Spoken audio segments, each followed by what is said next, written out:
pas voulu écouter. Ils n'ont pas voulu écouter les lois de Dja Dja, Dja Dja, oh Dja. Oh Dja Dja, Dja Dja, oh Dja. Il n'y a rien de plus haut, plus haut, plus haut, plus haut. Il n'y a rien de plus haut, plus haut, plus haut, plus haut. Il n'y a rien de plus haut, plus haut, plus haut, plus haut. Il n'y a rien de plus haut, plus haut, plus haut, plus haut. Religieux et spirituel, c'est l'heure de l'éveil. Sortez de ce sommeil du monde des merveilles. La guerre céleste a commencé, faut pas l'oublier. Les genoux à terre, commencez à l'implorer. Ça fait beaucoup d'années que les humains n'ont pas géré. Pourtant les messagers ont tout bien expliqué. Malgré ça les gens ne font que pécher sans hésiter. Personne pour s'aimer et ni s'entraider. Je ne vois que de la misère, partout les mêmes galères. Du stress et de l'adultère, tous dans le feu éternel de Dja. Oh Dja Dja, Dja Dja, oh Dja. Oh Dja je t'aime, oh Dja Dja, Dja Dja, oh Dja. Donc comme je vous l'ai dit dans la précédente vidéo, son discours était le 22 avril. Ok. Donc, quand vous calculez pour être poète, 13-13, d'accord, ça donne le 18 mai. Ok. Comme on sait, 18, ça donne un 6, 6, 6. Après, on a le 5. Allahu Akbar. 9. Vous savez, c'est quoi le 5? C'est le mois de mai, n'est-ce pas? Et le mois de mai, c'est le mois de Mariam. Pourquoi le mois de mai et le mois de Marie? Une origine médiévale de Maya à Marie. À cette époque, par paronomase, oui, les scribes font glisser sémantiquement l'appellation de Maius Mensis, mois de Maya, vers Madonna Mensis, mois de la Madone. D'où l'appellation du mois de Marie donnée au mois de mai. Donc vous pouvez voir que c'est le mois de mai qu'il doit se proclamer et il doit y avoir une allégeance. Non, je ne sais pas si ça va être à huis clos ou il va le mettre sur YouTube. Mais en tout cas, dans ce mois-là, il y a quelqu'un qui va venir et se proclamer comme le Messie. Ça peut être lui ou quelqu'un d'autre parce qu'il y a 10 têtes. D'accord? Et on va continuer. Quels mois sont consacrés à Marie? Les mois de mai et octobre sont des mois spéciaux du calendrier liturgique de l'Église catholique dédiés à la vénération de la Vierge Marie, mère de Issa. Donc, il est obligé, c'est-à-dire que le Dajjal, il est obligé de faire son apparition le mois de mai, d'accord, pour montrer le lien avec la Vierge Marie. Tout est calculé, c'est-à-dire que tout est dans la Kabbale, dans la numérologie, avec la lune et tout ça. Donc nous on le voit, en tout cas moi je le vois, donc c'est obligé. Donc là on va continuer sur le reste de la vidéo, bien sûr. C'est le mois de la Vierge Marie, tout le mois de mai. Maï, Himé, ami de la vérité. Ah putain, c'est vieux calcul. Et comme ça représente aussi le mois de la table est servie, qui est lié à la sourate 5. Et là, le 9, le repentir. Donc, non. On y va. Donc là, on peut voir que le 18 mai, c'est le 138e jour de l'année. Donc, étant donné que le 18 mai, c'est le 138e jour de l'année, on va regarder Ésaïe 13, verset 8. Ils sont frappés d'épouvante les spasmes et les douleurs les saisissent. Ils se tordent comme une femme en travail. Donc c'est une femme qui est en train d'accoucher. Ils se regardent les uns les autres avec stupeur. Leurs visages sont enflammés. Ils seront épouvantés, les détresses, les douleurs les saisiront. Ils seront en travail comme celles qui enfantent. Chacun s'étonnera regardant vers son prochain. Leurs visages seront comme des visages enflammés. Et tout cœur d'homme se fondra. Ils seront terrifiés, les détresses et les douleurs s'empareront d'eux, ils se tordront comme celles qui enfantent, ils se regardent stupéfaits, leurs visages seront de flammes. D'accord, là c'est ce que ceux qui vont le suivre, ce sera ça le résultat. Donc pour vérifier, on va voir dans le Coran, il faut qu'on parle faut qu'il y ait le mot femme et qu'il y ait un truc de grossesse, d'accord. Donc je vais taper Sourate 13 verset 8. Selon 8, Allah sait ce que porte chaque femelle, et si la grossesse s'interrompra ou se prolongera. Vous croyez qu'il y a du hasard? Allah sait ce que porte chaque femelle, donc la femme, et de combien de périodes de gestation dans la matrice est écourtée ou prolongée, dans son ventre encore. Et toute chose a auprès de lui sa mesure. Allah sait ce que chaque femme porte et ce que chaque utérus libère ou acquiert, tout ce qu'il fallait est parfaitement mesuré. Allah sait ce que porte chaque femelle et de ce que les matrices décroissent ou augmentent, toute chose auprès de lui sa mesure. Allah sait ce que chaque femme porte et combien sa grossesse est courte ou combien de temps, et tout est avec lui est mesuré. Vous avez vu? Donc là, il se sert de ça. Donc là, c'est-à-dire qu'il est en train d'accoucher. C'est-à-dire que là, son être chétanique, là, ça, comme je faisais la vidéo, là, c'était ironique, hein, la lumière de ce monde. Hein. Donc, elle accouche. Donc, c'est-à-dire que là, il va prendre vie. Il va prendre vie dans la matrice. C'est ça qu'Allah, il parle de matrice. Et Ésaïe 13 aussi. Il n'y a pas d'hasard, frères et sœurs. Là, on y est. C'est pas le film de Netflix, de Prime Video ou IPTV. Là, on y est. On y est. Heureux celui qui a entendu. Malheureux est celui qui n'a pas entendu. Et vous avez entendu. Donc, au jour de la rétribution, vous serez. Écoutez-moi. Moi, je parle au nom d'Allah. Et Allah me montre. 138e jour. Il n'y a pas d'hasard. Je vous ai parlé de Mariam. Il est obligé de faire ça le 18 mai. 18 mai, il y a quelque chose. Il y aura allégeance, je le dis. Donc, je reviens avec 138, on le voit. Donc, on va faire 1 plus 3 plus 8.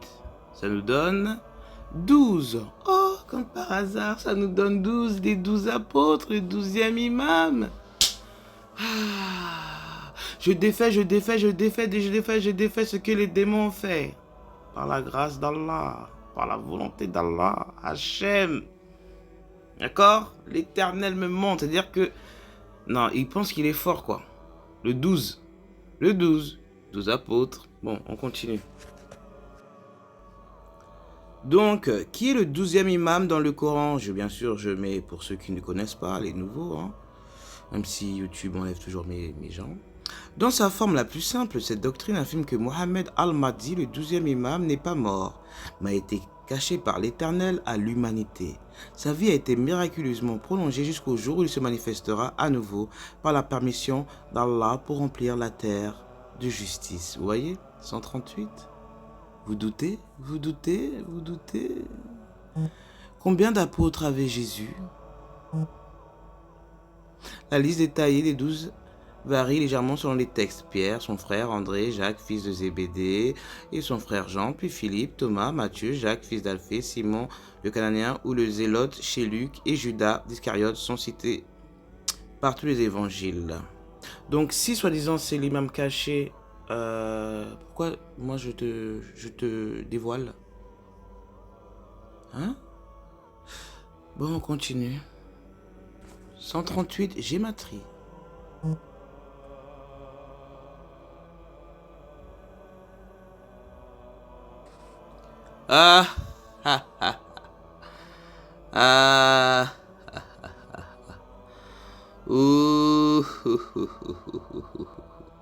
Et oui, effectivement, je suis obligé, moi, en tant que fille aussi du côté sémite, hein, je vous le dis aussi, mon arrière-grand-mère était juive, donc je suis obligé de vérifier par la Kabbale, bien sûr.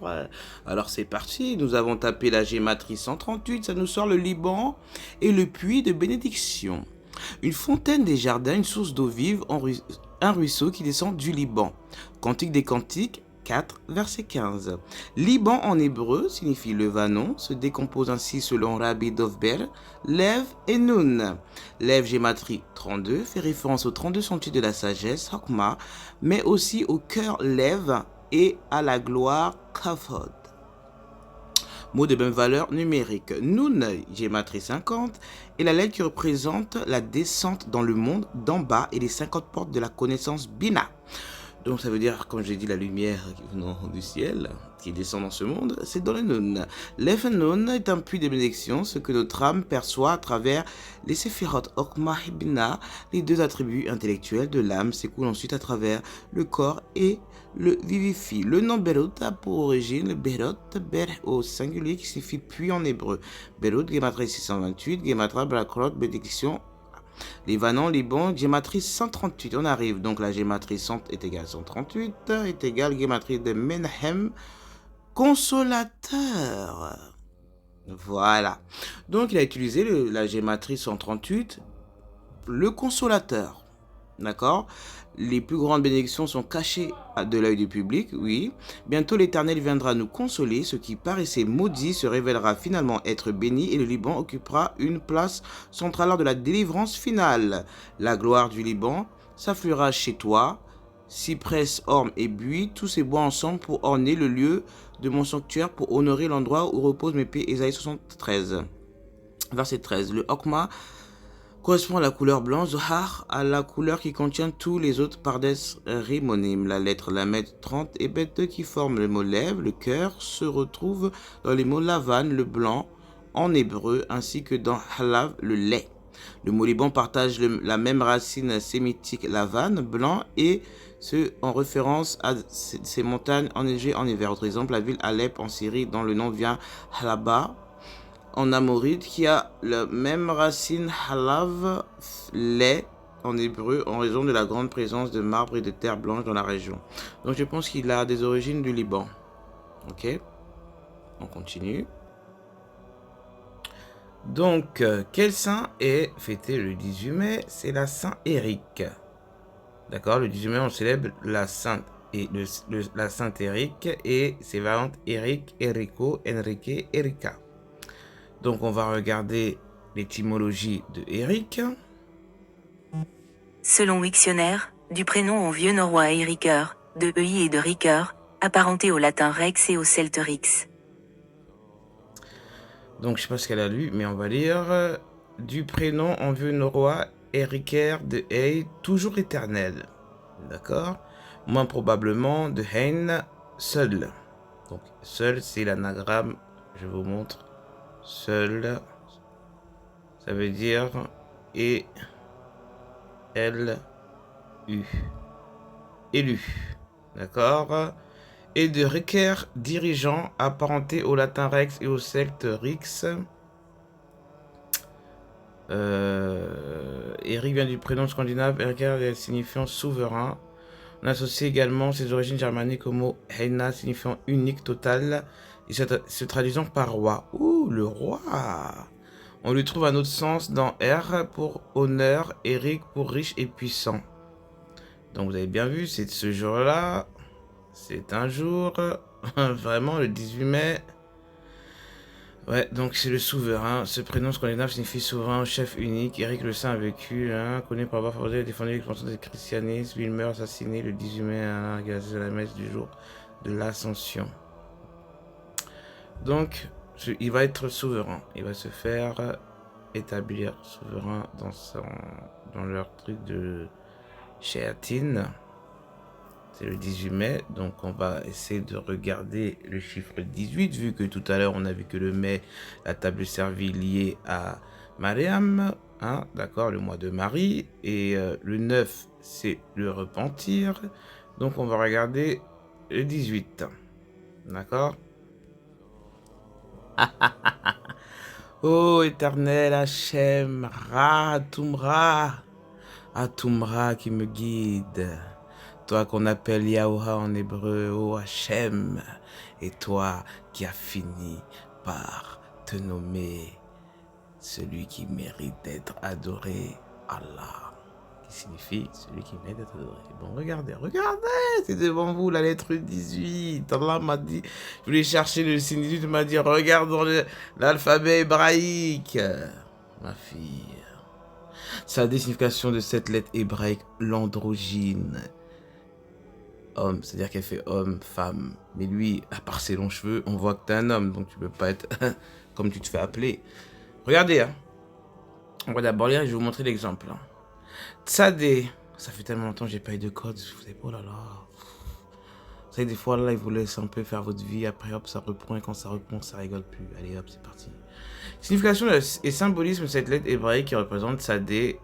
Quel sens profond selon la Kabbale? Dans la Kabbale, chaque lettre hébraïque comporte une dimension secrète qui s'agit d'interpréter. Par ailleurs, chaque lettre est associée à une valeur numérique selon le principe de la gématrie. Tzad signifie chasser ou attraper en hébreu. Le symbolisme de tzadé est souvent associé à un harpon, un hameçon ou un crochet. Il s'agit de fixer une proie mouvante.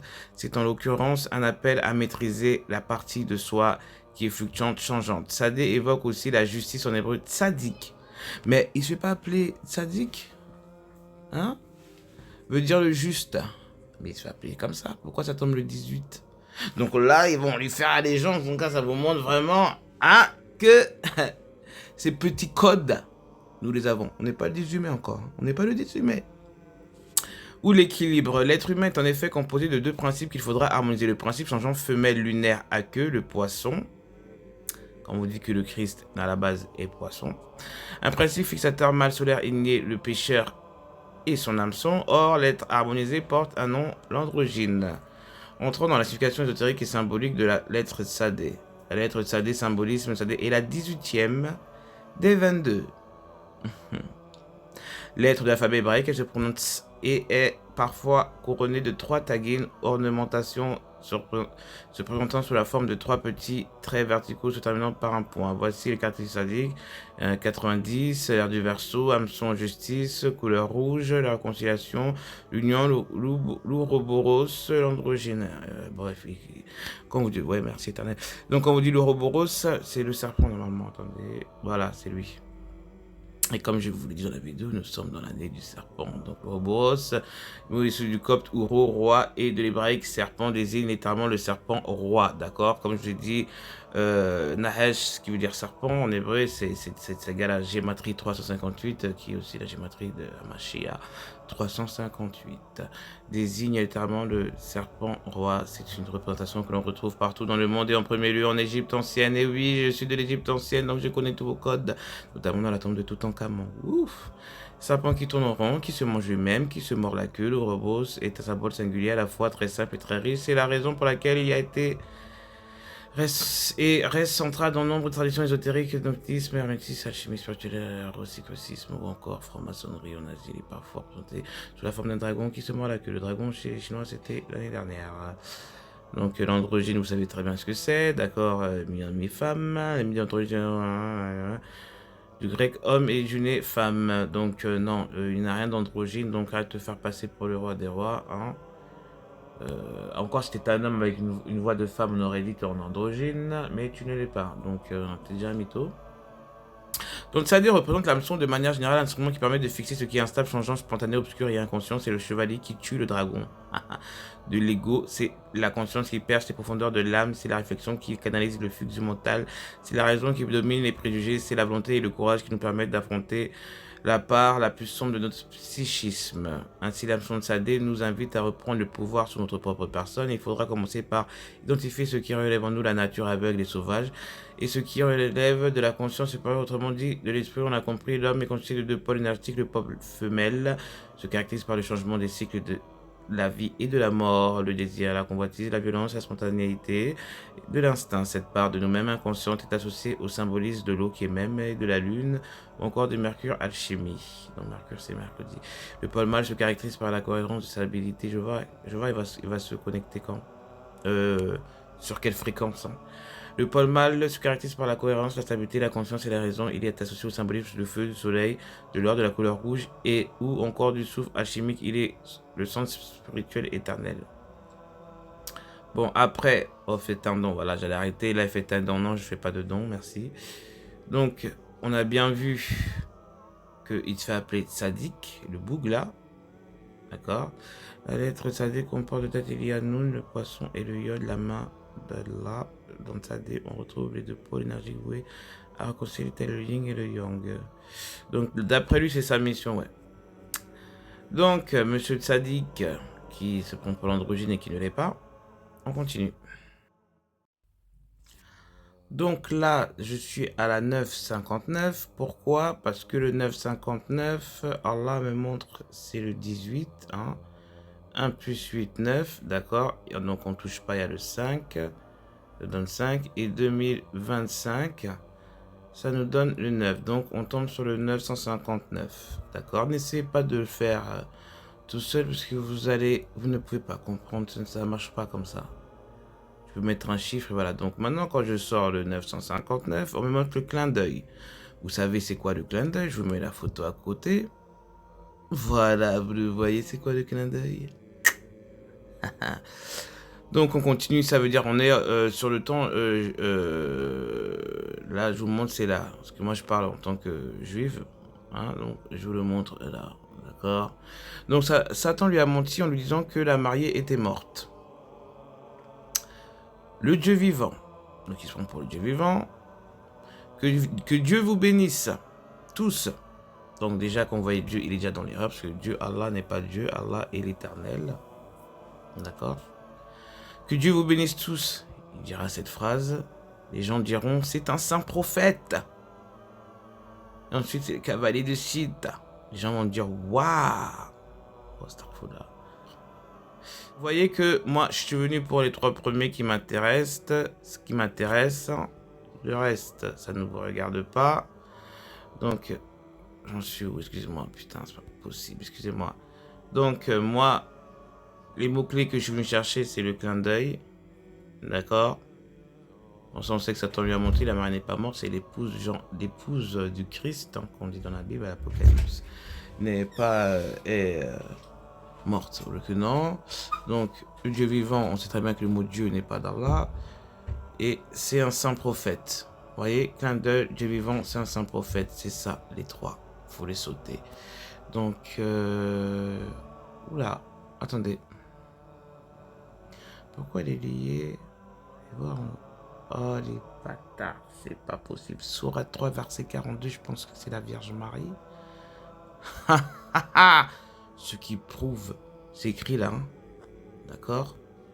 Bon, attendez, voilà. 3,42. Attendez, je vais mettre... Mais il est malade, ce gars. Là, il est malade, l'arbre calcul. Sourate 3, verset 42. Ah! Je savais. Voilà. Rappelle-toi quand les malaïkas diront, oh Marie, certes, Allah t'a élu au-dessus des femmes du monde. Vous voyez? Il croit qu'il est intelligent. Et les 959, c'est lié au 18 mai.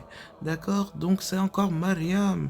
Et vous voulez douter du Coran? Le Coran, c'est un livre, tu peux pas le lire comme ça, on vous a menti. C'est pas tout le monde qui peut avoir accès à ces codes. Vous savez, je suis obligé de passer par plein de trucs, l'ésotérisme, la Kabbale, le gnostique. T'es obligé de passer par là pour comprendre le Coran. D'accord? Arrêtez de me parler de vos sages, vos gens qui sont même pas légiférés. Ils sont même pas légiférés. Je vous ai donné la date le 20 avril. Le lendemain, le pape, il est mort. Et ça date du 10 février, j'ai vu, hein. Donc j'ai dû un laps de temps d'avance. Je vous ai donné la date du 22. Le tzaddik là, il a fait son discours le 22. Moi je cherchais, je dis Allah, mais tu m'as montré, moi je vois pas, je comprends pas. Et hop, maintenant on attend le 18 mai. On va voir ce qui va se passer le 18 mai. Allez, je vous laisse parce que là, j'ai trop parlé. Et je dois aller manger. Qu'Allah vous bénisse, que l'Éternel vous ouvre les yeux parce que il va y arriver. Hein. Dites-vous bien qu'il a 42 mois. D'accord? Donc, paix sur vous, sur votre famille et que l'Éternel vous protège à tous. Au TEP.